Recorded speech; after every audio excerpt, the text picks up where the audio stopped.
People, deluded, I'm back again. Fridays equals Q&A days. People, it's appreciative that you guys ask me questions and you obviously provide questions. This can't go on without you lot. As I've got just over 15,000 subscribers now, sounds ridiculous saying it for me personally, people. Your consistent support means the world to me, man. And yeah, man, I like to do the Q&As because I think in my own little ways giving back. You lot watch my content, so why can't I make time for you and ask a couple questions? So why not? Let's crack on, man. Thank you very much for your questions. If I missed you out, don't feel no way. There's a crap load of questions, so I've done what I can in it. I'm human. But let's kick off things, apologies, people, with KB. He's asked, if we keep Emery for the rest of the season, where do you see us realistically finishing? / you think we'll win anything? Well, you know me, I love the FA Cup, people, as any Arsenal fan should. So I have small hope, just fan hope that we can do something in that. But from a realistic perspective, it looks like another trophyless season. I hope we get to the Europa League final and I hope we can do something in the FA Cup.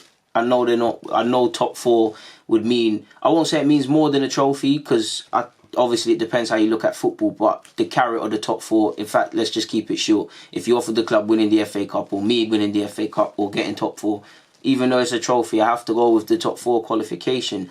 Where we'll finish under Emery, who knows? Because if he goes on a winning run right now, sentiment changes, innit, people?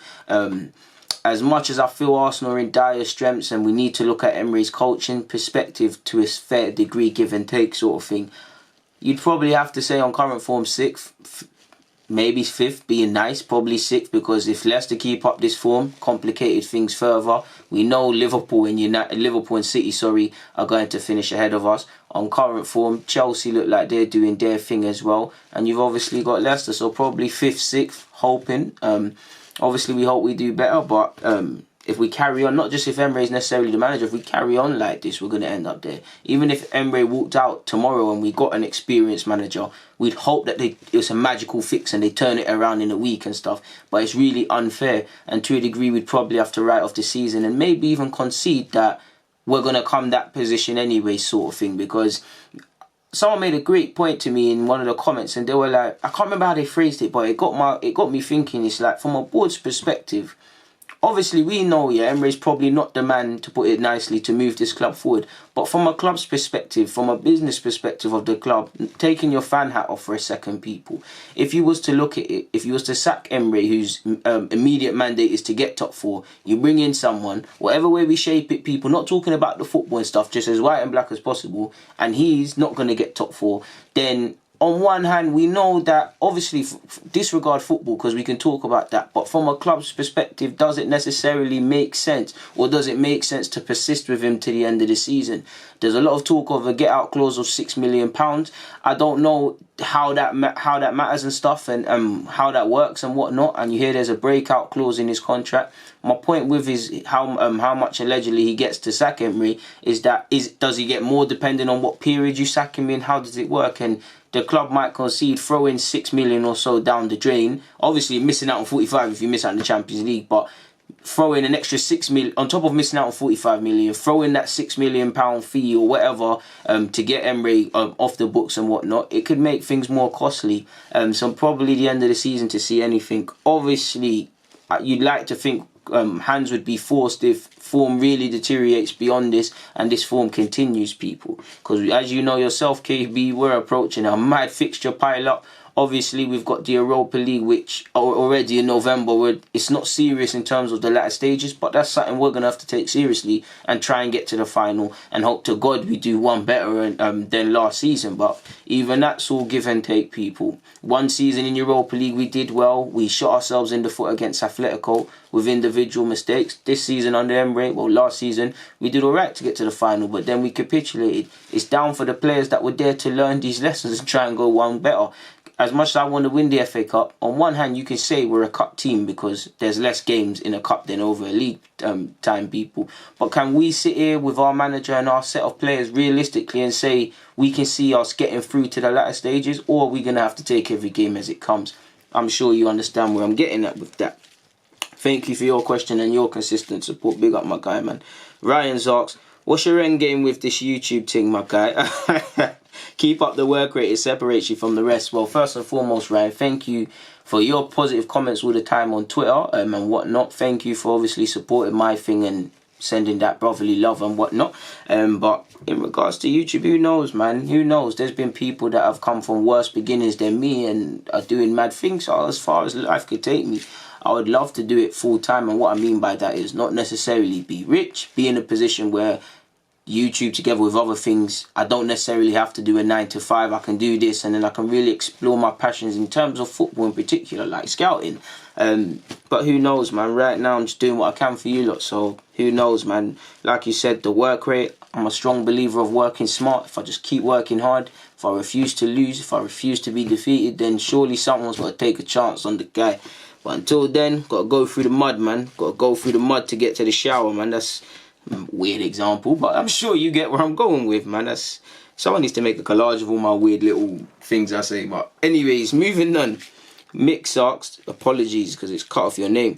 Do we have a realistic chance of getting Erling Haaland? You lot know I can't pronounce the Salzburg striker. I love him, my guys, man. I've watched him in the under-20s. Obviously, I first heard about him when he was playing in Norway and whatnot, and there were talk of going United then, but I wasn't preying him like that. I was watching highlights and stuff, and you could see he was bullying teams. He's physical, he's got technical abilities. He looks like a clone, like he was just born to be a cerebral goal predator sort of thing.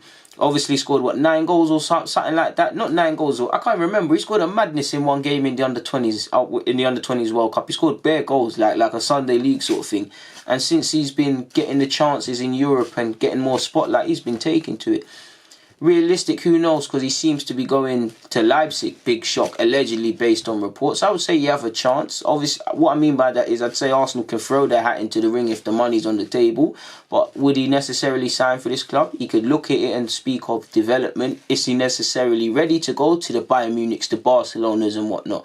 I think his potential is great and he's amazing and he probably would hit the ground running there. But right now, at this moment in time in November, if he was to move tomorrow, it would be a gamble, to which playing for Arsenal, getting game time would be something. But right now, we can't offer him Champions League football. There's, apologies, people. That's real unprofessional of me. Apologies, people. Yeah, right now there's hella turmoil over the club, so what would make him want to sign for us? I think we could throw our hat into the ring, but there's better offers, and I think he needs to be very careful because he's developing well and whatnot, and I actually think he'll hit the ground running at a big club. I think he's just got some mad cerebral approach, but for me personally, he's got to take his time, man. Just develop, stay at a club where there's pressure obviously to perform, but you lot know the Madrids, the Barca's, the Munichs, it's a different sort of pressure. Quality players have failed there and quality players will fail in the future. It's just the nature of the game. You've also asked transfer targets. I think we need to look at a right back, another DM, and a box-to-box midfielder. What do you think of Sanderberg, Sangre, I cannot say his name, and Samare? Who would be your choice? Assuming out of the three, I've watched Sangre, I can't even say his name, Sangre the most. It'd be a tie between the two latter names, but I really rate Sanderberg, and he done alright playing for Gent the other day, so it'd be a toss-up, man. Do you know, I'd probably take... All three would be calm. I have to sit on the fence with that one. All three would be calm right now, man, at this moment in time. Whether they all develop and whatnot, we'll see in the next couple of years, but I like them. Kings asked, why isn't Upamecano more of a priority than... Why isn't Canute more of a priority than Upamecano? I don't know, my guy. I think they're both good. I'll be happy with Upamecano, but you know me. I'm a big fan of Canute.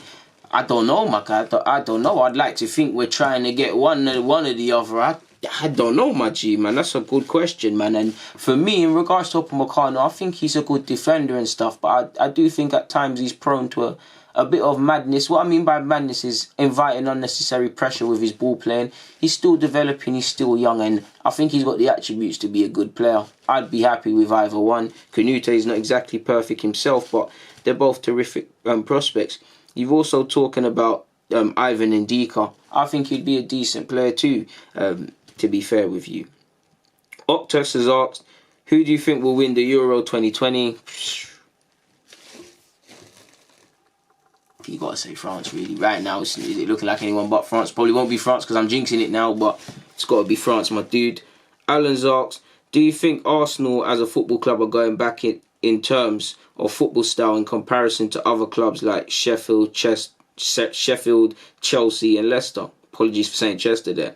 We're going back in terms of our tradition of playing attacking football, of course, my guy. In the latter stages of definitely in my lifetime, Arsenal hasn't always been a team that's necessarily played amazing football, but during my lifetime, that's something that's a tradition that's always been here. Over the last few couple of years, last 2 years or so, 2-3 years under Wenger, so far under Emery, there's not really any pizzazz on the ball and whatnot. Under Emery, it's arguably even more still. Don't know how he managed that, but shout out to Emery. Moving forward, Emmanuel's asked, how many points between now and Christmas do you think we'll get if we keep Emery? Similar to the question at the beginning, really. I don't know, my guy, man. I'm at the point, I don't know. I really don't know. I'll just say he has to come out of that period with credibility. He needs to win a couple of games. The away games in particular, he needs to go to and put in convincing performances. We've got Manchester City. That's probably realistically a free hit. But again, you need to put in a respectable performance and it can go south very quickly. But if he comes out, I don't know in terms of points, my guy. But I'd just say it's a gazy period. Amix asked, are the likes of Bellerin, Torreira, Guendouzi and Holding good enough to be playing first team football? I'd replace them all personally. Right, you're on a madness. I'd say they are all good enough. They're all still developing and they all still need to be playing in the system and they're not perfect, but I do think they're good enough to contribute moving forward at Arsenal, with a couple of additions, in my opinion, but that's what makes football diverse. Jay Blazers asks, realistically, what positions would you go for in January? Well, if possible, right back, because we've seen Bellerin's got no competition there and Chambers has done his thing there and Maitland-Niles has had terrible games there and good games, but he's not that. Chambers is not that. We need someone that can compete with Bellerin or fit in. So if we can do if it can be a case of scouts doing their job, not necessarily the biggest of profiles and individuals, then I'm all for that. Central midfield, I think we need that anyways, but if Xhaka really is to go, I don't think, and again, what I don't think will happen and what happens is two different things, but I don't think Arsenal would in January sell Torreira and Xhaka or let them go, because in terms of bodies, we're already quite light in central midfield, actual central midfielders on one hand, but on the other hand, if Xhaka goes in January, there's still a lot of games to be played. Selling Torreira wouldn't make sense, but I do believe central midfield is an area for me personally, so I'd say them two areas really and truly of high importance. Obviously, it's a nut. Until that defence is fixed up, we're going to scream centre-halves. I know Saliba's there and whatnot, but if something can be done for a top centre-half in January, depending on whatnot, and if we're prepared to overpay and be held a bit to ransom, then it is what it is. I'd love that. So I'd say centre-half, right-back and central midfield if possible. But as you know, January is difficult to do business in. Devon's asked, do you really see us achieving top 4 if we persist with Emery? A lot of Emery questions. No, personally, but I'd love to be proven wrong, to be fair. I'd love to be seen here saying I'm tweaking. If the players turn it around, probably, but the way they're playing and the way we're being managed right now and the way the players are playing, collectively as a club, we're not looking like a team that's going to get top 4. bless me, people. That's probably going to look mad on the camera that I sneezed, but apologies for that. Moving forward, Antonio Banks has asked, DG, where is Mavropanos? I'm a bit peed off. Well, he's playing for the 23s and he looks decent. The true question for what's going on with him, someone connected to the club would have to tell you, my dude, purely because I see him playing for the 23s and whatnot, but there's got to be a reason as to why he's not in the first team. Potentially, are they taking his rehabilitation like bit by bit, just concentrating on playing before he steps up? I don't know, but does Emery necessarily truly trust in, Mavropanos' capabilities, or is he of the level? Because he's been starved of football since he's been at Arsenal. Injuries have made it worse. Wasn't named in the Europa League squad. Admittedly, people, I'm not even sure if he's named in this Europa League squad. So you're probably looking at it from him point of view.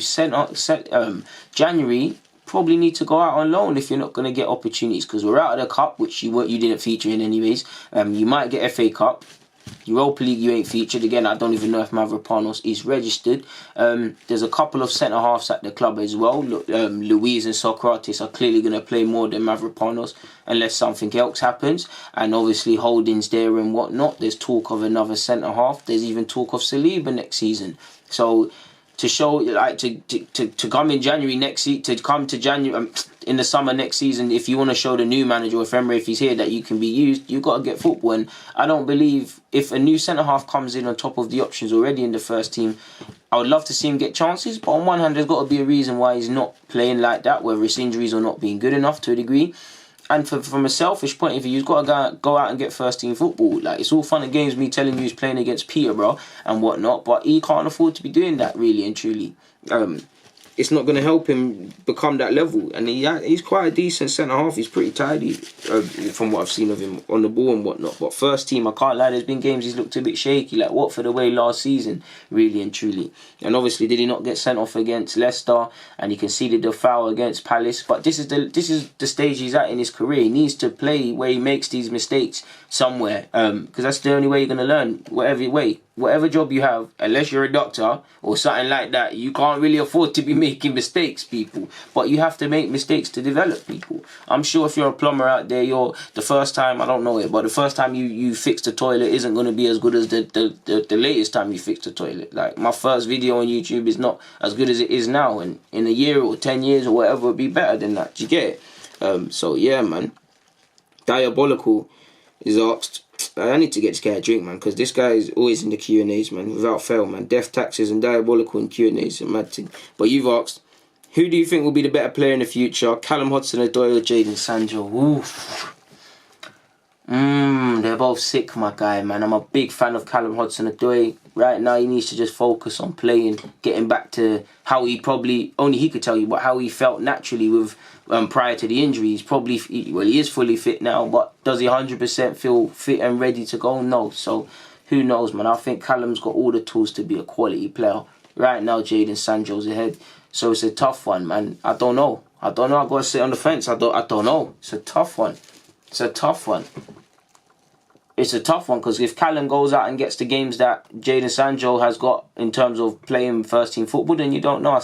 Right now, clearly Sancho's ahead because he's been exposed to more first-team football. I feel his decision-making is slightly better and he's slightly quicker in trail of thought. That will come with time. I think Callum, I'm a right back. If Callum played on the left-hand side, I'm just going to foul him. I'm not going to lie to you because he's strong, he's quick, he'd take you down the flanks, he'd come inside, nutmeg you, he'd do it all, man. And it's just all about getting experience, man. I really like Callum Hudson-Odoi and Phil Foden, and I believe, for me, they go to the Euros for me. Foden's not been playing at City, and we can talk about regular football and whatnot, but they're the two, man, that for me, you got to be blooding them in for the next World Cup and giving, like obviously we can't really do it like the Germans, but putting a hat over a couple of these players and saying, you know what, you lot are going to get experience because when the time comes, you're going to be ready. And I believe Foden and Callum, they should be two players that England should be doing that if they're not already. 14 Gooners asks, do you think our players are in lower fitness levels than in other teams?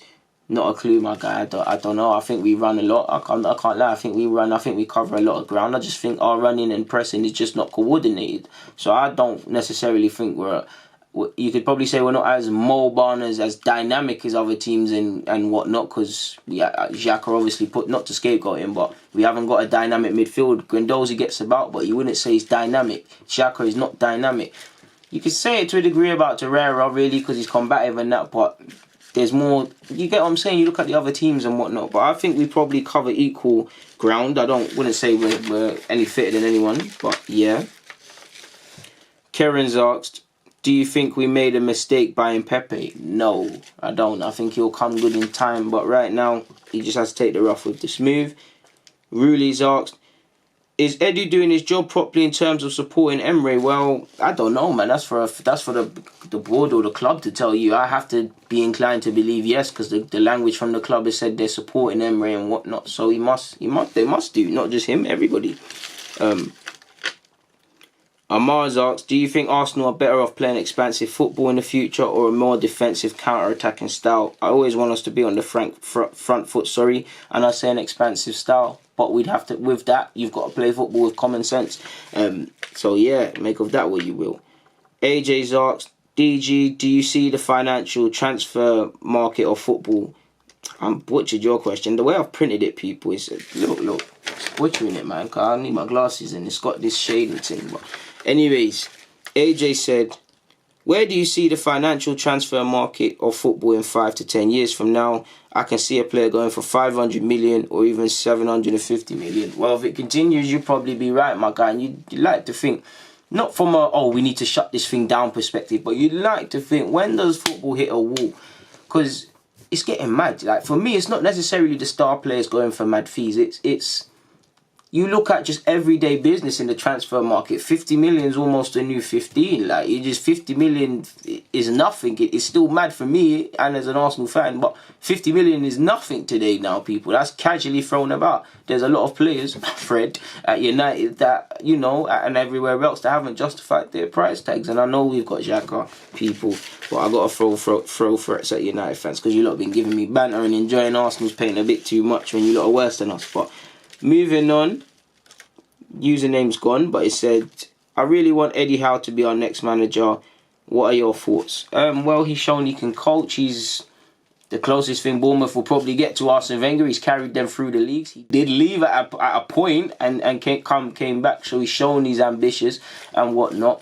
Yeah, there's no reason why he couldn't be on a shortlist and stuff. I'm not gonna lie, my guy. There'd probably be about 4 or 5 targets I would like to explore before him, but I don't think no one can really turn up their nose. He's a trainer, coach. I'd have to, if he really was going to become Arsenal manager, I'd have to scrutinise what he's done at Bournemouth even more. But from an outsider looking in, he seems to be able to work in terms of a model. He's obviously English and young and innovative and all them things. So, relatively young in management age. So, yeah, man. Paul Sears has asked, you know the youth players better than anyone else. I would love to know your formation and first 11 using all players on Arsenal's book. Well, Paul, firstly, I don't think that's possible. First 11 and just to start. Well, are you talking about just the first team 11? If it was up to me and I was the manager, I'd probably play Leno, Tierney. The base of my squad, the core of my squad in August that I'll be moving through this season would be Tierney, Bellerin, Holding. We bought Luiz, so I guess Luiz, but long term Saliba. Obviously, Leno behind them. Central midfield, I'd actually go with Torreira and Guendouzi. It's a toss-up in midfield, whether you want to persist with Ozil and Ceballos, where we need to go and source out a player in that mind. And then obviously, I'm personally going with Aubameyang, Pepe and Lacazette out there. I think we can find balance with them. Admittedly, I'm a 4-3-3 man or a 4-2-3-1 man, so a striker would always have to miss out to a degree. Because I do prefer one striker, and that's what I'd like as well. But yeah, you know me, I've spoken about young players already, and that's a big praise, man. I wouldn't say I know young players better than anyone else. I just do my thing. I have a genuine passion for young players, and I happen to make YouTube videos about them. And I don't know it. I wouldn't say I know better young players or anyone better than anyone else. People, please, that's almost. I know you only mean well, my guy. And shout out to you, Paul. No offense, but it does kind of make me feel uncomfortable because pressure's a madness. But thank you for your question, and God bless you as well, man. I always see you in the comments. Who else has said? M. Dube has said, why do you think Emery has basically fully abandoned the press? Our front line is tracking back normally instead of pressing. Maybe he can't effectively coach what he wants to do to get through to these players, my guy. A lot of things that he's come through, even the fullbacks really. The fullbacks still get forward, but it seemed like when he was last season, it felt, even though I didn't agree with it, there was more emphasis on the fullbacks. Now it looks like there's nothing. So, I don't know, man. Olmer's asked, do you think the player should take responsibility for the poor form we're in? Of course, it's 50%. Like, obviously, being a manager's hard because when the team's doing well, no one speaks of the manager. They do, obviously. But when it's bad, it's all the manager's fault. I think Emery has to take the blame because everyone was praising him last season. Same energy. So he has to get the rough with the smooth. But at the same time, the players are the ones playing. And I'm always hailing up these players, and I can't say Emery's alone in this. These players know what's at stake. These players are the ones playing. So no, it's not just Emery. As much as I feel Emery isn't the man to take us forward and Emery hasn't done perfect things, the players have let themselves down as well. We can't get away from that, my dude. Finally, Rezard Ahmed has asked, shout out to you. You work hard making these vids. I assume that we enjoy them. Thank you very much, man. That we all enjoy them. Thank you very much, man.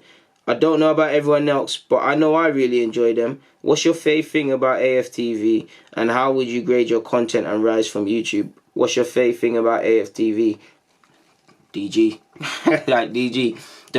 On a serious note, the fact that it gives fans a platform for a voice, but DG. And how would I grade my content? Well, in terms of production, I'd say B+. Single module in terms of content A, but production and all these things, probably talking fast, you got to put it down and not necessarily looking straight at the camera. Probably got to mark it down, so I'd say B+. Say a B. Rise from YouTube, A-star, man. A-star, I'd say A-star, even though it should be quicker than this, and I should get there a bit quicker, and I should, in my opinion, have like be somewhere by now. But that's all on my own back. It's all what I'm probably not doing, and it's about changing your strategy and whatnot. So I'd give my 10 out of 10. Well, A-star for the rise, B for the content, my guy, and thank you for your consistent support. And really and truly, man, that's been a very enjoyable Q&A. So yeah, man, people, thank you very much, man. Apologies for the distractions, but I'm out, man. Thank you very much for the question and answer questions. Make sure you comment with other questions. Make sure you like, subscribe, and check out all my other content. Make sure you get out the Deluded podcast. Link is in the description. I'm out.